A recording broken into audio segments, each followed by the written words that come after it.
கடந்த 12/8/2026 அன்று காட்டுமன்னார்கோவில் சட்டமன்ற தொகுதி உறுப்பினர் திரு ஜோதிமணி அவர்கள் பேசும்போது, பல எம்எல்ஏக்களிடம் சொந்தமாக வாகனம் இல்லை என்றும், தொகுதி பணிகளை ஆய்வு செய்யவும்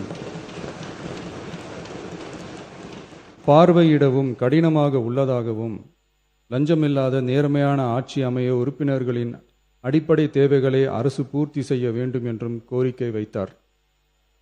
எந்த ஒரு பொருளாதார பலம் இல்லாமல் சட்டமன்ற உறுப்பினர்களாக பணியாற்றி கொண்டிருப்பவர்கள் தங்களின் தொகுதி பணிகளை செய்ய சொந்த வாகனங்களோ அல்லது உதவியாளர்களையோ வைத்துக்கொள்ள முடிவதில்லை என்றும் தெரிவித்தார்.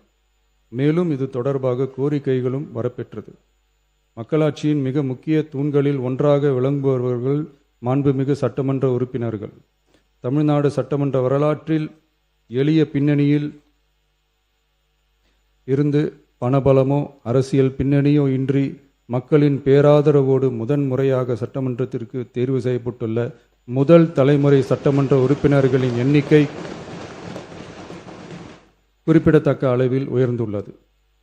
29/3/2026 அன்று நடைபெற்ற தமிழக வெற்றிக் கழக வேட்பாளர் அறிமுக கூட்டத்தில் நேர்மையாகவும் வெளிப்படைத்தன்மையுடனும் மக்கள் பணி செய்து ஊழலற்ற லஞ்ச லாவண்யமற்ற நிர்வாகத்தை மேற்கொள்வது என அனைத்து வேட்பாளர்களும் எடுத்துக்கொண்ட உறுதிமொழிக்கு ஏற்ப அதே பாதையில் தேர்ந்தெடுக்கப்பட்ட சட்டமன்ற உறுப்பினர்களும் செயல்பட்டு வருகின்றனர்.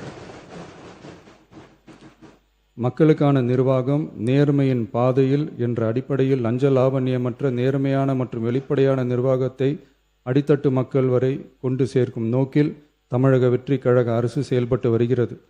தங்களது தொகுதி மக்களின் குறைகளை கேட்டறியவும் அரசு திட்டங்கள் மக்களை சென்றடைவதை கண்காணிக்கவும் தங்களின் தொகுதி முழுவதும் தொடர் பயணங்களை சட்டமன்ற உறுப்பினர்கள் மேற்கொள்ள வேண்டியுள்ளது.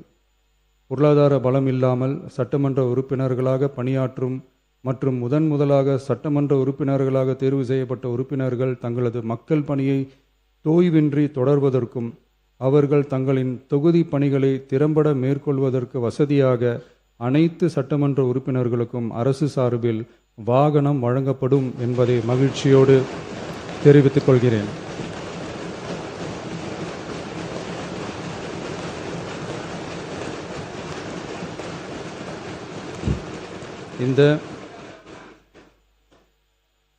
இந்த அறிவிப்பு சட்டமன்ற உறுப்பினர்கள் தங்களின் பயண தேவைகளுக்காக பிறரை சார்ந்து இருப்பதை தடுத்து அவர்கள் எவ்வித சமரசமும் இன்றி சுதந்திரமாகவும் நேர்மையாகவும் தங்களின் தொகுதிக்கு உட்பட்ட கிராமப்புற மற்றும் தொலைதூர பகுதிகளுக்கு எளிதாக பயணம் செய்து தொகுதி முழுவதும் உள்ள மக்களை நேரடியாக சந்தித்து அவர்களின் குறைகளுக்கு தீர்வு காண வழிவகுக்கும். அதோடு மட்டுமின்றி சட்டமன்ற உறுப்பினர்களின் பொருளாதார சுமையை குறைத்து கடைக்கோடி மக்களுக்கு லஞ்ச லாவண்யமற்ற நேர்மையான மற்றும் வெளிப்படையான நிர்வாகத்தை அளிக்கவும் உதவும்.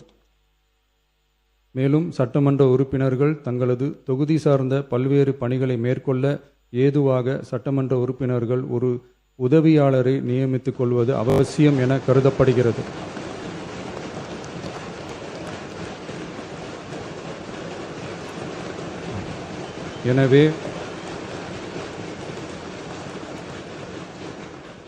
எனவே சட்டமன்ற உறுப்பினர்களுக்கு அரசு வாங்கி வழங்கும் வாகனத்தை பராமரிக்கும் விதமாக வாகனத்திற்கு ஓட்டுநர், எரிபொருள், வாகன பராமரிப்பு உள்ளிட்ட செலவினங்களுக்காக மாதந்தோறும் ரூபாய் 75,000 வாகன படியாகவும்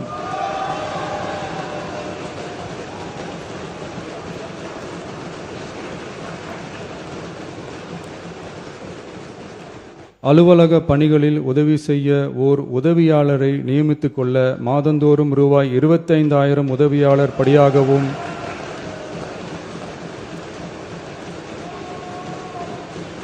வழங்கப்படும்.